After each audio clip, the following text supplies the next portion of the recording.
बांगलादेशच्या माजी पंतप्रधान शेख हसीना अजूनही भारताच्या हिंडन एअरबेसवरच, पुढील काही दिवस दिल्लीतच थांबण्याची शक्यता, बांगलादेशात अंतरिम सरकारची घोषणा।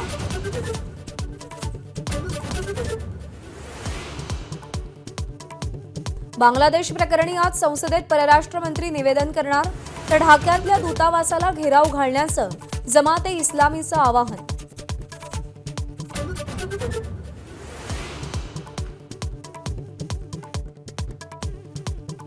48 तासात काळजीवाहू सरकार स्थापन करू, बांगलादेशच्या लष्कर प्रमुखांचं जनतेला शांततेचं आवाहन। मात्र विद्यार्थ्यांच्या आंदोलनाला हिंसक वळण, मोहम्मद युनूस अंतरिम पंतप्रधान होण्याची शक्यता।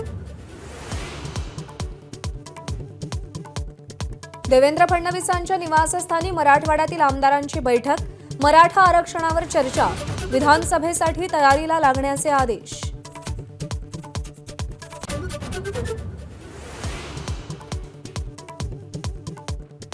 मराठा ठोक मोर्चाचे कार्यकर्ते आक्रमक, उपमुख्यमंत्री देवेंद्र फडणवीस आणि शरद पवारांच्या निवासस्थानाबाहेर जवाब दो आंदोलन।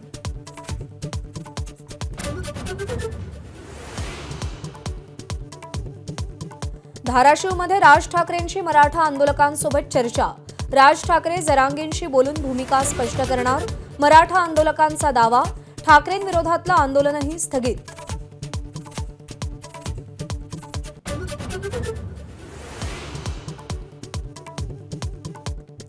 उद्धव ठाकरे आजपासून 3 दिवस दिल्ली दौऱ्यावर, उद्धव ठाकरे इंडिया आघाडीतल्या महत्त्वाच्या नेत्यांच्या भेटी घेणार, सोनिया गांधी, मल्लिकार्जुन खरगेंना ठाकरे भेटणार।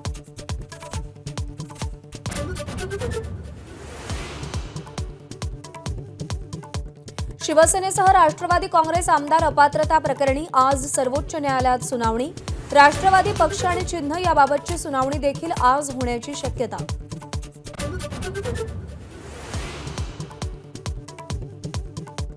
एसटी कर्मचाऱ्यांच्या आंदोलनाची मुख्यमंत्री शिंदेंकडून दखल, आज एसटी कर्मचारी संघटनांसोबत चर्चा, संप रोखण्यासाठी सरकारच्या हालचाली।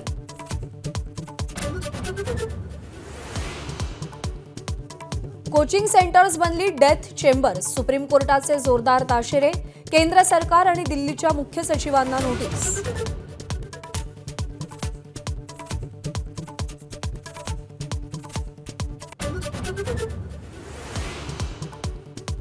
महाराष्ट्राचा लेक अविनाश साबळेनं करून दाखवलं, पॅरिस ऑलिम्पिकच्या अंतिम फेरीत धडक, 3000 मीटर स्टीपलचेसमध्ये दमदार कामगिरी।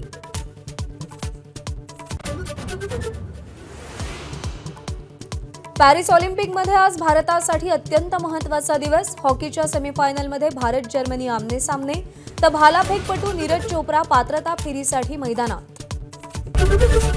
एबीपी माझा, उघडा डोळे बघा नीट।